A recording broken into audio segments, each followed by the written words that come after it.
నమస్తే, నేను Deepa. Welcome to burning topic. Telangana వ్యాప్తంగా ఎక్కడ చూసినా తీన్మార్ మల్లన్న చేసిన వ్యాఖ్యలే ఎక్కువగా వినిపిస్తూ ఉన్నాయి. ఇంకా ఇక్కడ అదే పార్టీకి అంటే రాష్ట్ర ప్రభుత్వంలో పనిచేస్తూ కాంగ్రెస్ పార్టీలో ఉన్న ఎమ్మెల్సీ తీన్మార్ మల్లన్న ఈ బీసీలకు సంబంధించిన ఏదైతే రాష్ట్ర ప్రభుత్వం సర్వే చేసిందో కులగణన రిపోర్ట్ తప్పుల తడకగా ఉంది అంటూ వ్యాఖ్యలు చేశారు. అంత మాత్రంతో ఆగకుండా ఇంకా కొంత కుదించారు, బీసీలకు అన్యాయం చేస్తున్నారు, బీసీల భవిష్యత్తుకు సంబంధించిన సమాధి ఈ రిపోర్ట్ అంటూ తీవ్ర వ్యాఖ్యలు చేశారు. అయితే ఇదే అంశానికి సంబంధించి మనతో మాట్లాడడానికి మాజీ MLC political analyst Dilip Kumar గారు జూమ్లో అందుబాటులో ఉన్నారు. నమస్తే అండి. చూస్తున్నాం తెలంగాణ వ్యాప్తంగా ఇదే అంశం చర్చకు వస్తోంది. తీన్మార్ మల్లన్న గారు బీసీలకు సంబంధించి అన్యాయం జరుగుతోందంటూ అంతటితో ఆగకుండా రెడ్డి సామాజిక వర్గానికి చెందిన వారిపైన తీవ్ర వ్యాఖ్యలు చేయడం జరిగింది. నిజంగా ఈ బీసీలకు సంబంధించిన రిపోర్ట్లో అన్యాయం జరిగింది అనుకుంటున్నారా? ఏమనిపిస్తోంది? అంటే నేను యాక్చువల్లీ మినిస్టర్ గారి స్టేట్మెంట్ చూస్తాను, నేను సీఎం స్టేట్మెంట్ కూడా విన్నా అసెంబ్లీలో. చాలా క్లియర్ గా వాళ్ళు ఏం చెప్పారంటే మోస్ట్ సైంటిఫిక్ వేలో చేసాం దీన్ని, 1,00,000 మంది ఉద్యోగస్తులు దీనిలో డిప్లాయ్ చేసాం. ఆ స్టాటిస్టిక్స్ కలెక్ట్ చేసిన దాంట్లో ఏమైనా అనుమానాలు ఉన్నా సరే లేదా ఏమైనా కరెక్షన్స్ ఉన్నా సరే మీరు మాకు సూచించవచ్చు, దాన్ని మేము కరెక్ట్ చేయడానికి కూడా సిద్ధంగా ఉన్నామని చెప్పారు. కాబట్టి దాని మీద పెద్దగా వరి కావాల్సిన అవసరం లేదు. ఎక్కడైనా అవుట్ సోర్సింగ్ ఎంప్లాయీస్ కూడా కొంతమందిని ఎంప్లాయ్ చేసినట్టున్నారు. అవుట్ సోర్సింగ్ ఎంప్లాయీస్ కాస్త ఎక్కడైనా పొరపాట్లు చేసి ఉండొచ్చు కలెక్షన్ ఆఫ్ డాటా లోపల. అంత మాత్రం చేత ఎంటైర్ ఎక్సైజ్ అంతా కూడా వేస్ట్ ఫ్యూటైల్ అనడానికి వీల్లేదు. అది ఖచ్చితంగా ప్రిస్టియస్ పద్ధతిలో, ఇదివరకు ఎప్పుడు చేయని పద్ధతిలో ఈ అంశాన్ని వాళ్ళు చేపట్టి పార్టీ పరంగా గవర్నమెంట్ పరంగా నిర్ణయం తీసుకొని చేశారు. చేసిన తర్వాత వాళ్ళు ఓపెన్ గా చెప్తున్నారు, కరెక్షన్స్ ఉంటే చెప్పండి, సరి చేసుకుంటాం. ఎవరైనా ఉమ్మిట్ అయినా సరే వాళ్ళకు ఒక విండో క్రియేట్ చేశారు, మళ్ళీ పోయి రిజిస్ట్రేషన్ చేసుకోవడానికి, నమోదు చేసుకోవడానికి. కాబట్టి ఏముంటుంది అందులో, తప్పులు చేయడానికి ఆస్కారం ఉంటుంది. ఎవరికి ఏముంటుంది? అది కూడా ప్రత్యేకంగా ఒక సెక్షన్ ఆఫ్ పీపుల్ మీద కోపం ఉండదు కదా. Government is government. అంటే దిలీప్ గారు ఆయన కొంత ఆవేదన వ్యక్తం చేస్తోంది దేని మీద అంటే, ఖచ్చితంగా ఇది ఏదో కావాలని కుట్రపూరితంగా వ్యవహరించినట్లే కనిపిస్తోంది. 1,85,00,000 చిల్లర ఉన్న బీసీల లెక్క ఏ విధంగా అంత పర్సెంటేజ్ తగ్గిపోతుంది? 51% పైన ఉన్న లెక్క 46%కి ఎలా కుదించేస్తారు? అదేవిధంగా ఎట్ ద సేమ్ టైం రెడ్డిల రిపోర్ట్ అంటే రెడ్డి సామాజిక వర్గానికి చెందినవారో లేదా ఓసీలకు సంబంధించి లెక్క పెంచేశారు, ఇదంతా కావాలనే చేశారనేది ఆయన వ్యాఖ్యలు. ఆయన ఏమి తన సొంత ఛానల్ ద్వారా కానీ స్వతంత్రంగా కానీ ఇండిపెండెంట్ గా సర్వే క్యారీ అవుట్ చేయలేదు. 10,000 మందినో 20,000 మందినో ఎంప్లాయ్ చేసి డాటా కలెక్ట్ చేసి, ఇది నా డాటా, నేను చేసిన డాటాకు నీ డాటాకు సరిపోవట్లేదంటే మనం అర్థం చేసుకోవచ్చు. జస్ట్ లైక్ ఆయన ఇండివిజువల్ గా ఆయన ఒక మ్యాసివ్ గవర్నమెంట్ స్ట్రక్చర్ ని ఎట్లా తప్పబడతారు నాకైతే అర్థం కాదు. దాని బేస్లెస్ అలిగేషన్ అది. ఎందుకంటే ఆయన ఏ విధమైన ఆధారాలు ఏంటి? సైంటిఫిక్ గా సర్వే చేయించావా? పోనీ సమగ్ర సర్వే అయితే గతంలో ప్రభుత్వం చేపట్టిందో 2014లో కేసీఆర్ అధికారంలోకి వచ్చినాక, అది ఎవరికి తెలియదు ఎక్కడ పోయిందో. అసెంబ్లీ సాక్షిగా సీఎం చెప్పాడు, ఇది ఎవరికి అందుబాటులో లేదు, ఆ 10 ఏళ్ల కింద చేసిన సమగ్ర సర్వే ఎటుపోయిందో ఎవరికి తెలియదు. నిజంగానే అది కనుక సమగ్రంగా జరిగి ఉండి సైంటిఫిక్ గా జరిగి ఉంటే, అది డాటా కనుక ఇచ్చి ఉంటే అసలు ఈ సర్వే చేయాల్సిన అవసరమే వచ్చేది కాదు. అప్పట్లో వాళ్ళు లీకులు ఇచ్చి ఇంత ఉంది అంత ఉంది అంటే దాని ఆధారంగా మీరు మాట్లాడితే మనం చెప్పలేం. కానీ దానికి సైంటిఫిక్ బేసిస్ లేదు. వాళ్ళు దాన్ని అసెంబ్లీలో పెట్టలేదు, అథెంటిక్ గా ఎవరికి సబ్మిట్ చేయలేదు, ఆ రికార్డ్ అవైలబుల్ లేదు, సెక్రటరీలో ఏ విభాగానికి లేదు. కానీ ఇక్కడ చిన్న ఇంటరప్షన్ దిలీప్ గారు. కేటీఆర్ గారు అదే అసెంబ్లీలో మాట్లాడుతూ ఆయన ఒక రిపోర్ట్ అంటే చేతిలో ఒక కాగితం చూపిస్తూ మేము చేసిన సమగ్ర కుటుంబ సర్వేలో ఒక నెంబర్ చెప్తూ, ఈ రిపోర్ట్ మేమిచ్చింది కాదు, ప్రభుత్వ ఆధ్వర్యంలోనే ఇప్పుడున్న అధికారులే చేశారు, ఏ విధంగా ఇలా కుదించేస్తారు, ఖచ్చితంగా 20 లక్షల మంది వరకు తేడా వచ్చింది, ఇదంతా ఓపెన్ ఫోరంలోనే ఉంది చూసుకోండి అని మాట్లాడారు. ఎక్కడుందట? సీఎం అడుగుతుంటే దాన్ని బహిర్గత పరచలేదు. దాని కొన్ని మన జ్ఞాపకం వరకు అసెంబ్లీలో చర్చకు రాలేదు, అసెంబ్లీలో వాళ్ళ నివేదిక సమర్పించడం లేదు. అసెంబ్లీలో మీరు చర్చించకుండా అసెంబ్లీలో ఆ నివేదిక ఇవ్వకుండా అది అథెంటిక్ డాటా ఎట్లా ఉంది? మీరేమన్నా మీ సొంత ప్రయోజనాల కోసం, పార్టీ ప్రయోజనాల కోసం కుటుంబం వరకే పరిమితం చేసుకుని అక్కడి నుంచి తీసి కంప్యూటర్ల ద్వారా మనం మాట్లాడుతున్నారో అది తెలియదు. బట్ దానికైతే అథెంటిసిటీ 80% లేదు. ఎందుకంటే ఎక్కడ మనం చూడలేదు, వెళ్ళే అసెంబ్లీలో వాళ్ళు ప్రవేశపెట్టినట్టు కానీ ఆ డాక్యుమెంట్ పబ్లిక్ డొమైన్ లో ఉందని చెప్పినట్టు కూడా ఎవరికి తెలియదు. ఒకవేళ మనకే తెలియదు అనుకున్నా, మనకు నాలెడ్జ్ తక్కువ ఉంది అనుకుంటే సీఎం అన్నాడు కదా మాట అసెంబ్లీ సాక్షిగా, ఆ కుటుంబానికే పరిమితమైంది తప్ప ఆ డాటా అనేది ఎక్కడ బహిర్గతం కాలేదన్నట్టు. అట్లాంటప్పుడు అది అథెంటికేటెడ్ కానీ డాటా నుంచి కేటీఆర్ ఈ రోజు కోట్ చేసి ఆ పేపర్లు చూపిస్తే ఎట్లా అది సైంటిఫిక్ అవుతుంది? అండ్ దెన్ ఇప్పుడు ఇచ్చిన డాటా కూడా సబ్జెక్ట్ టు కరెక్షన్ అన్నారు వాళ్ళు. ఒకవేళ ఏమన్నా మిస్ అయిపోతే, ఒమిట్ అయిపోతే యాడ్ చేయడానికి సిద్ధంగా ఉన్నామన్నారు. తప్పులు రికార్డ్ చేస్తే కరెక్షన్ రెడీగా ఉన్నారు. దాంట్లో ఉన్న ఇబ్బంది ఏంటి? ఓ 50 రోజుల పాటు ఎక్సర్సైజ్ చేసి ఒక డాటా 1,00,000 మంది ప్రభుత్వ ఉద్యోగులు కరెక్ట్ చేసిన తర్వాత ఎక్కడైనా తప్పున్నా సరే సరి చేసుకుందాం, వీఆర్ ప్రిపేర్డ్ ఫర్ దట్ అని గవర్నమెంట్ అనౌన్స్ చేసిన తర్వాత దాన్ని మీరు ఎట్లా సస్పెక్ట్ చేస్తారు? ఎట్లా దాన్ని అథెంటిక్ కాదని మీరు ఎట్లా సర్టిఫికేట్ ఇవ్వగలుగుతారు? రైట్. దిలీప్ గారు, ఇంకొక అంశం, తీన్మార్ మల్లన్న గారి బీసీ నినాదం వెనక వేరే ఏదో హస్తం ఉంది, ఖచ్చితంగా ఎవరో ప్రోద్బలంతో ఈ విధంగా చేస్తున్నారు, పార్టీకి నష్టం చేకూర్చే విధంగా, కాంగ్రెస్ పార్టీకి నష్టం జరగాలనే ఇదంతా జరుగుతోంది కుట్ర అంటూ కొన్ని వాదనలు తెర మీదకి వస్తున్నాయి. ఏమంటారు మీరు? తీన్మార్ మల్లన్న గారు ఒక పార్టీలో ఉన్నప్పుడు ఆ పార్టీ పరిధికి, ఆ బౌండరీ లోబడే మాట్లాడాలి, దాన్ని దాటి మాట్లాడడానికి వెళ్ళలేదు. అది పార్టీ పరిధి మాట్లాడాలి అనుకుంటే పార్టీకి రాజీనామా చేయాల్సి వస్తుంది. అదర్వైజ్ మీరు ఇండిపెండెంట్ గా మాట్లాడలేరు కదా. ఒక పార్టీ, దానికి ఒక అధిష్టానం, దానికి ఒక నియమ నిబంధనలు, వాటిని పాటించుకుంటూ మాట్లాడాలి. అధికారంలో మనం ఉన్నాం ఇప్పుడు కాబట్టి ఇంకా కాస్త జాగ్రత్తగా మాట్లాడాలి. కాబట్టి అసలు మనం అనడానికంటే ముందు ఆయన మీద రకరకాల ఫిర్యాదులు వచ్చి, నిన్న మొన్న స్కూలింగ్ కూడా వచ్చింది. క్రమశిక్షణ కమిటీ వాళ్ళు ఆల్రెడీ ఆయనకు నోటీసులు జారీ చేశారన్నారు. తర్వాత రెడ్డి సంఘం వాళ్ళు పోయి పోలీస్ స్టేషన్ లో కంప్లైంట్ ఇచ్చారన్నారు. సో ఇవన్నీ జరుగుతున్నాయి because of that particular comments. దాన్ని ఆయన ఫేస్ చేయాల్సి వస్తుంది. ఒకవేళ ఆయన ఎత్తుకున్న వాదాన్ని ఎవరూ తప్పబడట్లేదు, అన్ని పార్టీలు సమర్థిస్తున్నాయి. బీసీలు, ఎస్సీ, ఎస్టీలకు రాజ్యాధికారంలో బాగా ఉండాలి, అఫీషియల్ గా రిజర్వేషన్స్ ఉండాలనేది అన్ని పార్టీలు ఇప్పుడు ఆఫ్ లేట్ అందరూ కూడా ఆ వాదాన్ని సమర్థిస్తున్న సందర్భంలో మనం ఇతర కులాలను కించపరుస్తూ మాడాల్సిన అవసరం ఎట్టి పరిస్థితులు లేదు.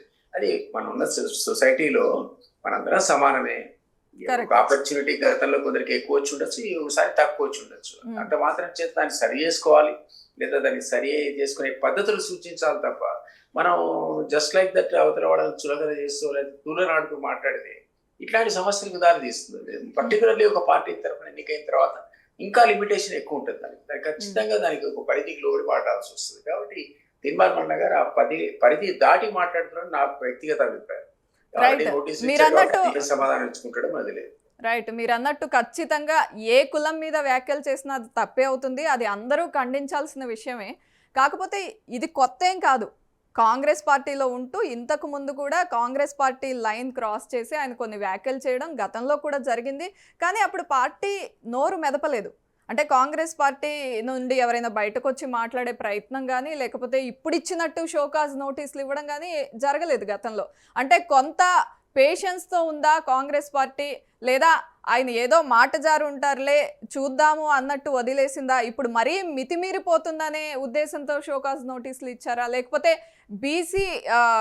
బీసీ కమ్యూనిటీని రిప్రజెంట్ చేస్తున్న వ్యక్తిని ఎందుకులే టచ్ చేయడం అని ఇంతకు ముందు చూసి చూడనట్లు వదిలేశారా? ఏంటి మీ అనాలిసిస్?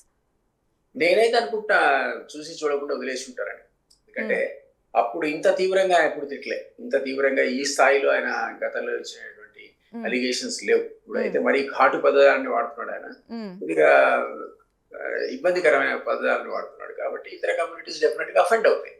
వాళ్ళ గతంలో ఏం చేశారు అనేది ఇప్పుడు అప్రస్తుతం. మనం ప్రస్తుతం ఆయన ఎంచుకున్న అజెండాకి అందరూ సపోర్ట్ చేస్తున్నారు, ప్రతి వాళ్ళు కోరుకుంటున్నారు, బీసీ రిజర్వేషన్ కావాలని అంటున్నారు. అండ్ ఈవెన్ పార్టీ పరంగా కూడా కేంద్ర ప్రభుత్వం కనుక పార్లమెంట్ లో ఇది పాస్ చేయకపోతే మేము పార్టీ పరంగా 42% రిజర్వేషన్ ఇవ్వడానికి సిద్ధంగా ఉన్నామని ప్రకటించాడు ఇక్కడ ముఖ్యమంత్రి. దాన్ని మా టీపీసీసీ ప్రెసిడెంట్ కూడా యాక్సెప్ట్ చేశాడని చెప్పాడు ఆయన సీఎంఏ. చెప్పినాక మనకి ఇందులో కాంట్రవర్సీ ఉంది కాబట్టి తప్పులేమైనా సర్వేలో ఉంటే సరి చేసుకోవాలి. కానీ ఊరికే 1,00,000 మంది చేసిన సర్వేని మనం ఏ సర్వే చేయకుండా ఊరికే తప్పుల తడకాన్ని ప్రకటించడం కరెక్ట్ గా. గతంలో ఉన్నది అథెంటికేటెడ్ డాటా ఉంటే దానికి తేడా వస్తే మనం క్వశ్చన్ చేయాలి తప్ప, లేదా దానికి మార్గం సూచించాలి. అధికారంలో ఉండి మనం మార్గం సూచించాలి తప్ప విపక్షాల్లాగా మాట్లాడితే ఎట్లా? అంటే విపక్షంలో లేడు కదా, స్వపక్షంలో ఉన్నాడు. స్వపక్షంలో ఉన్నప్పుడు జాగ్రత్తగా ఉండాల్సి వస్తుంది. అంటే కొంత లిమిటేషన్స్ కాంగ్రెస్ లో డెఫినెట్లీ మీరు అన్నట్టు కొద్దిగా స్వేచ్ఛ ఎక్కువ. మాకు అంతర్గత ప్రజాస్వామ్యం మరీ ఎక్కువ Yes. ఉంటుంది. సో ఎవరు ఏదన్నా మాడొచ్చనే పద్ధతిలో కాంగ్రెస్ రాజకీయాలు జనరల్గా ఉంటాయి. కానీ అది కూడా శృతి మించితే కష్టం. ఇప్పుడు అది కొద్దిగా శృతి మించిందని అనిపిస్తుంది. మరి ఇప్పుడు మీరే అన్నట్టుగా గతంలో పోతే చూసి చూడట్టు ఊరుకున్నటువంటి పార్టీకి మరి క్రమశిక్షణాచర్యలకు ఒక నోటీసే జారీ చేసిందంటే అది శృతి మించినట్టే లెక్క. రైట్. దిలీప్ గారు, ఇప్పుడు ఏదైతే వ్యాఖ్యలు తీన్మార్ మల్లన్న గారు చేస్తున్నారో అన్యాయం జరుగుతోంది, ఇది కుట్రపూరితంగా ఇచ్చిన సర్వే, ఇదొక దొంగ రిపోర్ట్ అని ఏదైతే వ్యాఖ్యలు చేశారో వీటన్నింటికి బీసీలు కనుక ఇన్ఫ్లుయెన్స్ అయ్యి బీసీలు అందరూ సంఘటితం అయ్యి వారందరూ ఒక పక్కగా నుంచుంటే కాంగ్రెస్ పార్టీకి నష్టం వాటిల్లే అవకాశం ఉందా? ఏముంటుంది ఇక కాంగ్రెస్ ఉన్న చిత్తశుద్ధి ఇతర పార్టీలు లేదు కదండి. బీఆర్ఎస్ ఉంది, ఊరికే నోటి మాటలు చెప్తున్నారు. 10 ఏళ్ళు అధికారంలో ఉండి వాళ్ళు ఒక్క పైసా పని చేయలేదు బీసీలకు. ఎందులో వాళ్ళకు ఇప్పుడు ఈ పార్టీ క్లియర్గా చెప్తుంది, అది పార్స్ అయినా కాకపోని 40% రిజర్వేషన్ బీసీలకు ఇస్తున్నాం, మీకు దమ్ముంటే చెప్పండి మీ పాలసీ ఏంటో అని పార్టీలకు ఓపెన్ ఛాలెంజ్ చేస్తుంది కదా. సో అంతకంటే కమిట్మెంట్ ఏం కావాలి? ఇతర పార్టీలు ఆ కమిట్మెంట్ ఎప్పుడు చూపించాయి చెప్పండి.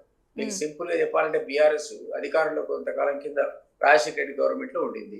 ఆ ఉన్న సందర్భంలో వాళ్ళు బీసీ శాఖ, బీసీ మంత్రిత్వ శాఖను బీసీ కనీసం ఇవ్వాలి కదా. ఆ రోజు మరి ఇవ్వలేదు, ఒక బ్రాహ్మణుడికి ఇచ్చారు. అది వాళ్ళకున్న చిత్తశుద్ధి.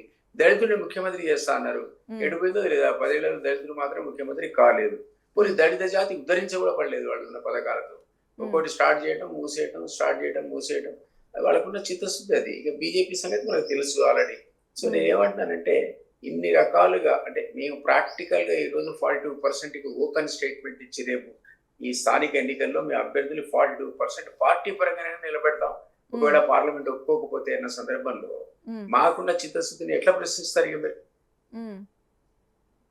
రైట్. అయితే ఇక్కడ ఇంకొక వాదన తెర మీదకి వస్తోంది. ఇప్పుడు ఏదైతే వ్యాఖ్యలు చేస్తున్నారో తీన్మార్ మల్లన్న గారు మరో కేసీఆర్గా అవతరించాలని కోరుకుంటున్నారు. ఖచ్చితంగా ఆయన వెనుక ఎవరిదో హస్తం ఉంది. ఖచ్చితంగా కొంత రాజకీయాల్లో ఉన్నవారే, కొంత ఈ పేరు కూడా వినిపిస్తోంది కేసీఆర్ గారే నడిపిస్తున్నారు అంటూ. ఇవన్నీ అలిగేషన్స్ ఏ విధంగా చూస్తారు? ఆయన నాకు కూడా మిత్రుడే. కేసీఆర్ ఇన్ఫ్లుయెన్స్ కి ఆయన లోన్ అవుతాడు అనుకోరు. ఆ వాదం మీద మొదటి నుంచి కూడా మాట్లాడుతున్నాడు ఆయన. బీసీలకు అధికారంలో వాటా కావాలనే వాదన కొత్తదేం కాదు. డెఫినెట్లీ గత సుదీర్ఘకాలం నుంచి దానికి కట్టుబడి ఉన్నాడు ఆయన, అందులో అనుమానం ఏం లేదు. కాకపోతే ఒక పార్టీ పరంగా ఈరోజు పోటీ చేశాడు కాబట్టి కొంత నియంత్రణ ఉండాలన్నది మన అబ్జర్వేషన్. సో ఏదో కేసీఆర్ ఈరోజు ఆయన బట్టి ఉండే, ఎందుకంటే కేసీఆర్ ఆయన ఎప్పుడు కూడా సమర్థించిన సందర్భం లేదు. చాలా తీవ్రంగా ఆయన కూడా విమర్శించాడు అధికారంలో ఉన్నప్పుడు. మనకు చాలా మంది తెలుసు ఆయన క్యూ న్యూస్ ద్వారా ఎన్ని రకాల కామెంట్ చేశాడు, ఎన్నిసార్లు అరెస్ట్ అయ్యాడు, ఎన్నిసార్లు ఎన్ని కేసులు పెట్టారో చూశారు. కాబట్టి ఈ రోజు ఇప్పటికిప్పుడు ఆయనకు వచ్చిన కొత్త అవసరం ఏం లేదు. కేసీఆర్ మాట వినడానికి కానీ ఆయన ఉండడం అన్నది అది ఊహాజయితమైనదే తప్ప నిజమని అనుకోను. డెఫినెట్లీ ఆయన వాదం నేను కూడా చెప్తున్నాను, అన్ని పార్టీలు ఈరోజు సమర్థించాల్సినటువంటి వాదమే. ఎవరెంతో వారికి అంతా అన్నది ఆ నినాదం చాలా నుంచి వస్తుంది. ఇప్పుడు కొత్తగా ఊపందుకుంది ఆ నినాదం. కాబట్టి ఇప్పుడున్న పరిస్థితిలో బీసీలు కూడా ఐకమత్యాన్ని చాటుకున్నారు. వాళ్ళు ఈ రోజు ర్యాలీ అయిపోయి ఎక్కడో పొలిటికల్ గా ర్యాలీ అయిపోయి దానివల్ల కాంగ్రెస్ నష్టం వస్తుందని ఎందుకు అనుకోనంటే కాంగ్రెస్ ఆల్రెడీ వాళ్ళకు ఉన్నటువంటి చిత్తశుద్ధి ఏంటో సీఎం స్టేట్మెంట్ ద్వారా అసెంబ్లీలోనే ప్రకటించింది. కాబట్టి తీన్మార్ మల్లన్న వెనక కేసీఆర్ ఉంటాడు అనేది కూడా అపోహ. అండ్ కాంగ్రెస్ కు కమిట్మెంట్ అనేది డెఫినెట్లీ ఇంకో వాళ్ళు క్వశ్చన్ లేనటువంటి కమిట్మెంట్ ప్రదర్శించింది. అది ఎవరు కూడా దేశంలో చేయనటువంటి కులగణన మేము చేసిన తర్వాత దానికి కాంగ్రెస్ పార్టీని అభినందించాలి. ఇక్కడ స్థానికంగా తెలంగాణలో ఎవరు చేయని పని చేస్తారు వాళ్ళు. కులగణన అనేది మొదటిసారి, ఎందుకంటే కేంద్ర ప్రభుత్వం బాధ్యత సెన్సస్ చేసేయాల్సింది వాళ్ళు. దాంట్లో ఒక కాలం పెట్టి కులగణన కూడా జతపరిచినట్టయితే ఎంటైర్ స్టేట్ కంట్రీకి మనకి వస్తుంది. అది ఆ విషయంలో బీజేపీ ఫెయిల్ అయింది. బట్ ఇప్పటి వరకు తెలంగాణకు సంబంధించిన వరకు మేము సక్సెస్ అయ్యాం. దానివల్ల మాకు మైలేజ్ వస్తుంది తప్ప బీసీ లోపల ఎక్కువ మంది ఆదరిస్తారే తప్ప మాకు అగెనెస్ట్ గా వేరే పార్టీ వెనక ర్యాలీ అయ్యేటువంటి అవసరం కానీ అవకాశం కానీ ఇప్పుడు ఉందని అనుకో. దిలీప్ గారు, మీరు సుదీర్ఘంగా తెలంగాణ రాజకీయాలని గమనిస్తున్నారు. రాజకీయాల్లో ఎటువంటి చేంజెస్ ఉంటాయో మీకు తెలుసు. ఒక మిత్రుడు తీన్మార్ మల్లన్న అంటున్నారు. మీకు ఇక్కడ ఒక క్వశ్చన్, తీన్మార్ మల్లన్న గారు నిజంగా పార్టీకి రిజైన్ చేసి ఆయన బీసీల వైపు నిలబడి ముందుకు తీసుకెళ్తే ఆయన భవిష్యత్తు బాగుంటుంది అనుకుంటున్నారా? లేదు కాంగ్రెస్ పార్టీతో ఉంటేనే బీసీలకు న్యాయం జరుగుతుంది, కాంగ్రెస్ పార్టీలో ఉంటూ పోరాటం చేస్తే బాగుంటుందనా? యాజ్ ఎన్ అనలిస్ట్ ఏం చెప్తారు? నా ఉద్దేశంలో ఒక పార్టీతో ఉండడమే కరెక్ట్ ఆయన. ఎందుకంటే ఒక వ్యక్తిగా మేము ఎంత పోరాటం చేసినా వ్యక్తులే. అది అంత ఈజీగా శక్తులుగా మారదు చాలా రేర్ సందర్భాల్లో కూడా. కాబట్టి ఒక వ్యక్తిగా ఒక కమిట్మెంట్ ఉన్నప్పుడు ఒక పార్టీని ఈ రోజు పార్టీ కూడా దానికి సిద్ధంగా ఉన్నాం.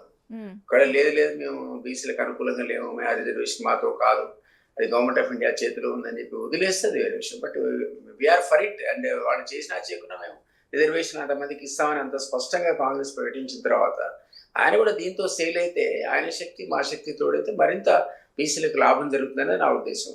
ఒక వ్యక్తిగా ఆయన పోరాడాలంటే మీరు అన్నట్టు రాజీనామా చేసి బయటికి పోయి ఒక వ్యక్తిగా పోరాడితే ఆ సమీకరణలు వేరు, అనుకునేటువంటి పరిమితులు ఏర్పడతాయి ఆ శక్తికి. సో ఏదైనా ఒక పెద్ద పార్టీ అండగా ఉన్నప్పుడు ఆ వాదానికి బలం చేకూర్చే విధంగా ఇంకా కాస్త దోహదపడుతుంది తప్ప ఇండివిజువల్గా ఆయన ఒక్కడు సాధించేటువంటి వ్యవహారం కాదు. అది అంత మ్యాసివ్ సపోర్ట్ ఆయనకు వస్తుంది ప్రజల నుంచి అనుకోను. ఎందుకంటే ఈ పార్టీల పరంగా జనాలంతా విడిపోయి ఉన్నారు కాబట్టి ఏదో ఒక పార్టీ, అందులో ఆయన ఫిలాసఫీకి అనుగుణంగా ఉన్న పార్టీని ఎంచుకోవడమే కరెక్ట్. ఈ రోజు ఉన్న పార్టీ దానికి చిత్తశుద్ధితో పనిచేస్తుంది కాబట్టి ఆయన మా పార్టీలో కొనసాగాలని నేను కోరుకుంటున్నాను. కాస్త కూస్తూ నియంత్రణలో మాట్లాడితే మంచిదని నా ఉద్దేశం.